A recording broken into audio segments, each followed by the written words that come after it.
Selamat datang kembali di sesi bedah sumber kita. Kali ini kita mau lihat lebih dalam nih, topik yang kelihatannya teknis banget, tapi ternyata banyak cerita serunya. Faktor-faktor eksternal apa aja sih yang nentuin cara kita ngumpulin benih pohon di hutan tropis? Sumber kita kali ini dari buku Lars Smith, judulnya Benih Hutan Tropis. Kita fokus ke bagian yang cerita soal tantangan di lapangan, sama ya pilihan metode ngumpulinnya gitu. Betul sekali. Ngumpulin benih, apalagi dari pohon liar di hutan, itu bukan cuma sekedar mungut yang jatuh gitu aja. Banyak banget pertimbangannya. Oh ya, apa aja tuh? Ya, mulai dari pohon mana yang mau diambil, terus bentuknya gimana, ukurannya seberapa, kondisi sekitarnya, wah bahkan cuaca pas ngambil itu ngaruh banget. Nah, misi kita sekarang nih mau coba urai satu-satu faktor ini, biar Anda juga kebayang gitu kompleksitas di balik layar penyediaan benih itu. Mau buat konservasi, kehutanan, atau riset, sama aja rumitnya. Oke, menarik banget. Saya jadi penasaran nih, kalau gitu apa sih pertimbangan gede pertama yang harus dipikirin tim pengumpul benih pas mereka udah di lapangan gitu?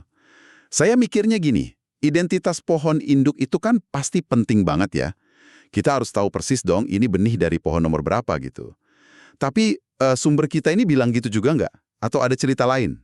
Nah, itu dia. Pertanyaan bagus. Ternyata jawabannya nggak sesimpel itu. Kata sumber kita, tahu persis pohon induknya yang mana itu jadi krusial banget. Tapi dalam kondisi tertentu aja. Kondisi gimana tuh? Misalnya, kalau pohon itu bagian dari program pemuliaan tanaman, yang emang harus jelas silsilahnya. Atau kalau pohon itu punya ciri fisik yang unik banget dibanding tetangganya. Tujuannya biar nanti bisa balik lagi ke pohon itu, gitu. Tergantung hasil evaluasi keturunannya nanti. Tapi, nah ini menariknya. Kalau di hutan alami biasa, milih pohon induk cuma gara-gara kelihatannya bagus, tinggi, lurus gitu, itu seringkali agak berlebihan pentingnya.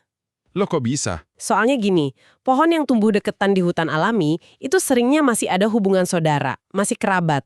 Jadi kalaupun kelihatannya beda, yang satu lebih bagus dari yang lain, itu bisa jadi lebih karena faktor lingkungan mikro aja.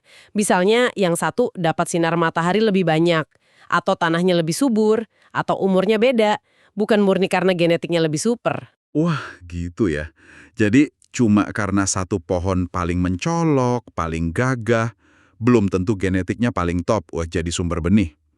Apalagi kayak yang disebut di sumber kita, kalau di area produksi benih yang udah dikelola, kan pohon yang jelek biasanya udah ditebang tuh. Betul, Pohon yang sisa, ya mungkin udah nggak kelihatan ciri kayu bagusnya lagi, soalnya udah dipangkas-pangkas biar fokus ke produksi buah sama benih. tepat sekali. Walaupun sumber kita juga nyatet sih, ada sedikit untungnya milih berdasarkan penampilan. Kalau sumber benihnya itu dari kebun benih, yang pohonnya ditanam rapat dan nggak banyak dijarangin.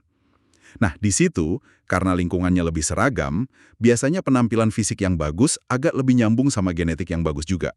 Sedikit lebih tinggi korelasinya. Tapi, ada lagi nih yang bikin rumit. Pohon induk betina itu kan cuma nyumbang setengah genetik ke benih. Setengahnya lagi dari bapaknya, alias pohon penyerbuk. Iya juga ya. Nah, kalau di hutan alami, siapa bapaknya itu hampir nggak mungkin kita tahu. Serbuk sari dari pohon mana yang nyampe ke bunga pohon target kita, nggak jelas. Kecuali ya kalau kita ngumpulin benihnya dari pohon yang baru ditebang pas panen kayu. Tapi ya itu kan bukan cara ngumpulin benih yang umum atau bagus ya. Oke, paham. Jadi, anggaplah nih dalam kasus khusus, misalnya buat riset genetik, identitas pohon induk memang penting banget. Gimana caranya tim di lapangan mastiin benih yang diambil itu beneran dari pohon target, nggak kecampur sama tetangganya? Nah, ini pasti metodenya jadi penting kan? Benar sekali. Disinilah metodenya berperan. Kalau pohon targetnya untung tumbuhnya agak misah gitu, jauh dari pohon sejenis lainnya, yang ngumpulin yang jatuh di bawahnya bisa jadi pilihan. Cukup aman ya? Cukup aman. Biasanya caranya gelar terpal atau jaring di bawah pohon target buat nangkep buah atau benih yang jatuh. Tapi ya di hutan tropis kan rapat banget ya. Kondisi ideal gitu jarang. Seringnya tajuk pohon target itu udah nyambung bahkan kelilit sama dahan pohon tetangga. Resiko kecampur tinggi banget. Jadi cara paling pasti ya ambil langsung dari tajuk atau mahkota pohonnya sebelum benihnya jatuh. Wah, ambil langsung dari tajuk itu pasti menantang ya. Gimana caranya tuh? Saya pernah dengar cerita-cerita yang agak ekstrim soal ini. Metodenya macem-macem memang. Tergantung pohonnya, alat yang ada, sama keahlian petugasnya. Yang paling umum ya dipanjat manual sama petugas terlatih. Kalau nggak terlalu tinggi, bisa juga pakai alat kayak galah panjang yang ada pemotong atau gergajinya di ujungnya. Dioperasikan dari bawah. Nah, yang ekstrim tadi gimana? Nah, ini dia. Kalau pohonnya raksasa banget, puluhan meter tingginya, terus susah atau bahaya banget buat dipanjat, ada metode yang ya lumayan drastis, nembak jatuh dahan yang lagi banyak buahnya pakai senapan. Serius ditembak? Serius, kedengarannya ekstrim tapi beneran dilakuin. Contohnya buat pohon eukaliptus tertentu di Australia. Pohonnya gede banget, tapi benihnya kecil-kecil. Nembak dahan jadi satu-satunya cara praktis buat dapat sampel benih yang cukup. Tentu ini harus yang nembak ahli banget ya, dan pertimbangan keselamatannya tinggi. Tantangan lain kalau ambil dari tajuk, apalagi di hutan lebat, itu pas udah di atas kadang bingung. Mana dahan pohon target, mana dahan tetangga yang nyelip. Dari bawah juga kadang nggak jelas, perlu jeli banget ngelihatnya. Oke, jadi setelah tahu pohon mana targetnya dan kenapa identitas itu penting atau enggak, tantangan berikutnya ya gimana cara nyampe ke benih itu?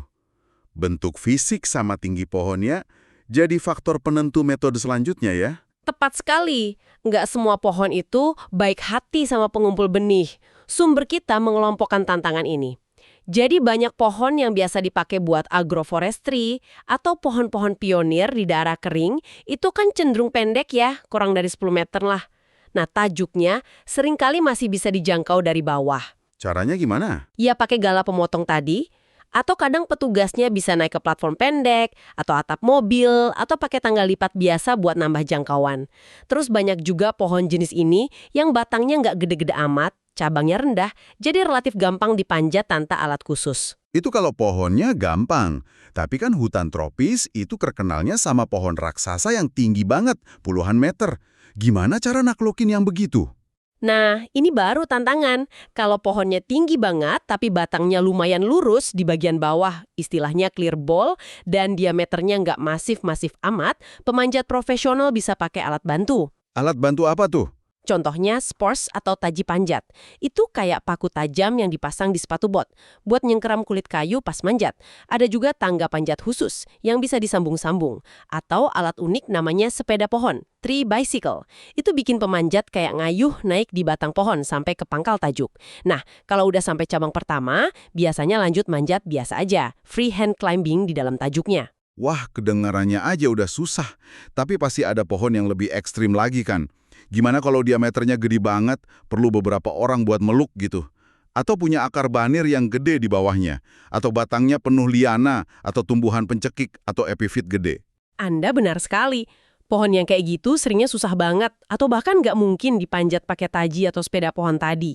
Alat itu kan butuh permukaan batang yang relatif bersih dan diameter yang pas. Kalau kasusnya gitu, opsinya jadi lebih teknis dan terbatas. Terus gimana dong? Ya mungkin bisa pakai tangga yang panjang banget kalau bisa ditegakkan dengan aman, atau pakai teknik tali lontar, advanced lines. Ini butuh skill ngelempar tali pemberat lewatin cabang tinggi buat narik tali panjat utama. Kalau semua itu gagal atau terlalu bahaya, ya ujung-ujungnya balik lagi ke metode drastis tadi, tembak dahan. Selain susahnya mencapai ketinggian, ada nggak sih bentuk tajuk pohon tertentu yang bikin manjat jadi bahaya banget, yang mungkin malah harus dihindari sama sekali? Ada, sumber kita nyebutin contohnya pohon yang tajuknya lebar, datar, kayak payung raksasa gitu. Ini khas di banyak akasia sama sengon. Kenapa bahaya? Masalahnya, bentuk tajuk gitu bikin pemanjat susah banget nemulin titik tambatan, anchor point, buat tali pengaman di posisi yang cukup tinggi di atas kepala mereka pas lagi gerak di dalam tajuk. Kalau nggak ada anchor point yang bagus, resiko jatuhnya tinggi banget. Makanya, manjat pohon tipe ini sering dianggap terlalu bahaya, ya mending nggak usah. Nah, ini nyambung ke poin penting banget yang ditekankan di sumber kita. Susahnya manjat, entah karena tinggi, gede, atau bentuk tajuknya rumit, itu nggak boleh jadi alasan buat sengaja ngindarin gumpulin benih dari pohon-pohon yang justru ciri-cirinya bagus banget buat kayu. Betul. Misalnya pohon yang batangnya tinggi, lurus sempurna. Terus bisa self-pruning alami, jadi cabangnya rontok sendiri di bagian bawah. Kayunya jadi bagus, bebas mata kayu. Pohon kayak gini kan genetiknya yang paling dicari. Tepat sekali. Ini dilema banget, etis dan praktis dalam konservasi genetik. Kalau kita cuma ngambil benih dari pohon yang gampang dipanjat aja, kita resiko ngabain genetik dari pohon-pohon super yang kebetulan susah dijangkau. Wah, bisa bias gitu ya koleksinya. Bisa banget. Jangka panjangnya, kualitas tanaman dari reboisasi atau pemuliaan bisa turun. Malah ada dugaan, seperti yang disinggung sumber kita, kalau jeleknya performa beberapa jenis pohon eksotik yang dibawa ke negara lain itu, sebagian mungkin karena kesalahan milih di awal introduksi dulu. Maksudnya? Bisa jadi pengumpul benih pertama kali itu, entah nggak sengaja atau karena alatnya terbatas, lebih banyak ngambil benih dari pohon induk yang biasa aja atau malah jelek. Cuma karena itu yang paling gampang dijangkau. Sementara pohon unggul di sebelahnya kelewat karena susah banget dipanjat. Wah, implikasinya jauh juga ya. Oke, jadi selain bentuk fisik dan tinggi pohon, ternyata pohonnya sendiri bisa punya jebakan atau pertahanan diri lain ya buat pengumpul benih. Apa aja tuh contohnya? Wah, ini bagian yang seperti Anda bilang tadi bisa bikin merinding. Banyak pohon, apalagi dari daerah kering kayak Afrika, itu senjatanya duri. Tajam dan rapat banget. Sumber kita kasih contoh kayak Acacia polyacantha, terus jenis Santoxylum, kerabatnya jeruk, bombax atau randu alas, sama banyak jenis erythrina atau dadap. Durinya bisa di batang, bisa di dahan. Aduh, Bayangin aja manjat sambil ngindarin duri di tiap pegangan. Sakit iya, lambat iya, resiko kepleset juga nambah. ngeri banget bayanginnya. Tapi bukan cuma duri kan? Ada penghuni pohon juga yang bisa jadi masalah. Betul. Ancaman biologis lain, semut. Bukan semut biasa, tapi jenis yang agresif banget gigitannya sakit. Sumber kita nyebut sering ada di pohon sengon, albizia, paraseriantes, angsana, pterocarpus, banyak jenis polong-polongan lain, sama beberapa jenis cordia. Begitu pemanjat mulai ganggu rumah mereka, wah, serangannya bisa rame banget. Ada lagi yang lebih unik. Beberapa akasia di Afrika itu simbiosis sama semut. Semutnya tinggal di dalam duri yang ngegembung. Pohon kasih rumah, semut jagain pohon dari hama. Tapi buat pengumpul benih, Jadi double masalahnya ya? iya, udah duri ditambah semut agresif keluar dari durinya itu. Pantesan sumbernya bilang bisa berdarah-darah dan menyakitkan. Terus gimana cara ngatasinnya tuh? Ada triknya nggak sih? Trik sulap sih nggak ada ya. Tapi ada usaha ngurangin dampaknya. Pakai baju pelindung tebal, sarung tangan kulit kuat, helm itu wajib. Terus pakai obat anti serangga, repelen. Di baju dan badan bisa sedikit ngurangin serangan semut. Tapi ya jujur aja, sumber kita juga ngakuin. Manjat pohon penuh duri atau semut agresif itu tetap aja kerjaan yang nggak nyaman banget. Butuh tahan banting fisik dan mental. Oke, selain duri dan semut, ada bahaya lain nggak di atas pohon? Di tajuknya gitu. Tentu saja, dan ini bisa jadi yang paling bahaya, sarang tawon atau lebah, yang jenisnya galak. Kalau disengat satu mungkin nggak apa-apa ya, tapi kalau diserbu segerombolan bisa fatal. Makanya, penting banget sebelum mulai manjat, periksa dulu tajuk pohonnya pakai teropong dari bawah. Dicek dulu ya. Wajib, kalau kelihatan ada aktivitas tawon atau lebah, atau kelihatan sarangnya, ya pilihan paling aman, batalin manjat di pohon itu hari itu. Keselamatan nomor 1. Nggak ada benih seharga nyawa. Betul. Keselamatan yang utama. Oke, kita udah bahas tantangan dari pohonnya, identitas, fisik, jebakannya. Sekarang kita ke faktor eksternal terakhir nih dari sumber kita yang nggak bisa dikontrol. Iklim dan cuaca pas ngumpulin. Gimana pengaruhnya? Cuaca itu banget. Secara umum ya, paling enak kerja ngumpulin benih itu pas cuaca kering dan cerah. Kenapa? Pertama, akses. Jalan setapak atau jalan logging di hutan lebih gampang dilewatin kalau kering nggak becek. Gerak di hutan juga lebih gampang, kalau perlu camping juga lebih enak. Kedua, metode ngumpulinnya. Kalau mau ngumpulin dari tanah, pakai terpal atau dipungut langsung, ya jelas lebih gampang kalau lantainya kering. Malah, kalau kering banget, kadang bisa dibakar dulu rumput atau serasah di bawah pohon target, biar bersih, jadi gampang nyari benihnya. Lagian, kebanyakan pohon tropis memang jatohin buah atau benihnya pas mau akhir musim kemarau. Jadi, pas waktunya. Wah, musim kemarau emang waktu emasnya ya. Terus gimana kalau terpaksa harus ngumpulin pas musim hujan atau cuaca basah? Pasti lebih susah dong. Jauh lebih susah. Dan seringnya nggak ideal. Cuaca basah atau lembab itu banyak masalahnya. Akses tadi jadi becek, berlumpur. Gerak di hutan lebih lambat, capek, camping nggak nyaman. Ngumpulin benih dari tanah bisa jadi susah banget atau nggak mungkin, soalnya becek, tergenang, terus rumput bawahnya tumbuh subur nutupin benih. Tapi yang paling penting dari sisi keselamatan, itu efeknya ke manjat. Manjat pohon pas batangnya basah itu susah dan bahaya banget. Kulit kayu jadi licin, pegangan tangan, pijakan kaki, taji panjat, itu semua jadi gampang kepleset. Apalagi kalau batangnya banyak lumutnya. Wah, makin licin lagi kalau basah. Risiko jatuhnya naik drastis. Waduh, risikonya jadi berkali lipat ya kalau basah. Tapi ada nggak sih, sedikit aja gitu, keuntungan dari cuaca lembab buat ngumpulin benih? Ternyata ada sedikit, kata sumber kita. Kadang-kadang kelembaban udara tinggi itu malah bantu. Khususnya buat buah kering yang gampang pecah pas mateng. Lembab itu bisa bikin proses pecahnya agak lambat. Jadi pas dahan digoyang atau dipotong di atas, buahnya nggak langsung pecah semua. Benihnya nggak keburu buyar sebelum diamankan. Tapi ya, ini mungkin keuntungan kecil dibanding susahnya sih. Oke, selain basah, gimana kalau angin? Angin juga musuh ya? Iya, angin kencung juga nggak bagus dan bahaya. Pertama, bahaya fisik. Risiko ketimpa dahan patah atau buah berat yang jatuh itu naik. Bahaya ada di bawah atau manjat pohon pas angin kencang. Iya juga. Kedua, ganggu kerjaan. Angin sedang aja udah susah ngendaliin gala panjang. Atau pas mau lempar tali lontar, bisa melenceng jauh. Ketiga, Hasil panen bisa hilang. Kalau kita goyang dahan atau potong dahan, benihnya, apalagi yang ringan, bisa terbang ke bawah angin. Jatuhnya jauh di luar terpal. Hasilnya jadi berkurang deh. Waduh, banyak juga ya pengaruh cuaca. Mengingat semua ini panas, hujan, angin, ada nggak sih waktu terbaik dalam sehari buat kerja lapangan ngumpulin benih di tropis? Ada praktik yang umum banget dan dianjurkan juga di sumber kita, itu ngerjainnya pagi-pagi. Kenapa? Praktis aja. Pagi itu biasanya cuaca paling stabil, angin belum kenceng. Suhunya lebih enak buat kerja fisik berat kayak manjat. Cahaya udah terang tapi belum panas banget. Nah, enaknya pagi ini makin kerasa kalau ngumpulinnya pas musim hujan.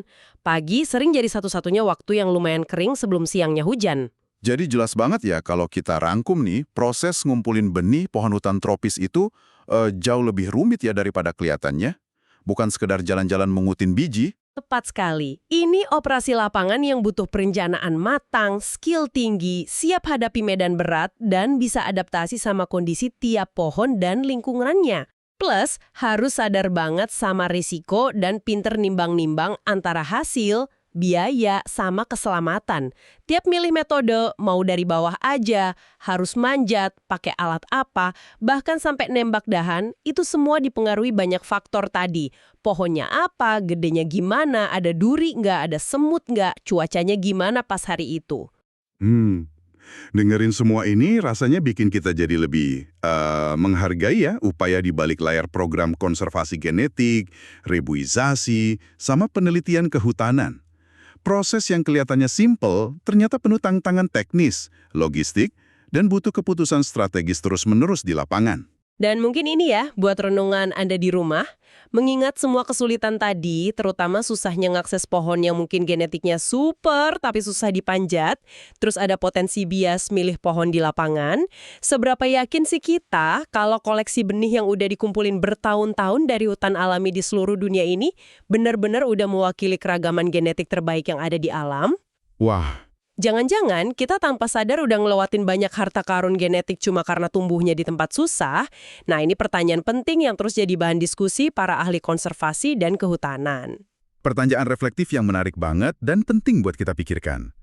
Terima kasih sudah menyimak penelusuran mendalam kita kali ini soal faktor-faktor pengumpulan benih hutan tropis. Sampai jumpa lagi di kesempatan berikutnya, membedah sumber-sumber menarik lainnya.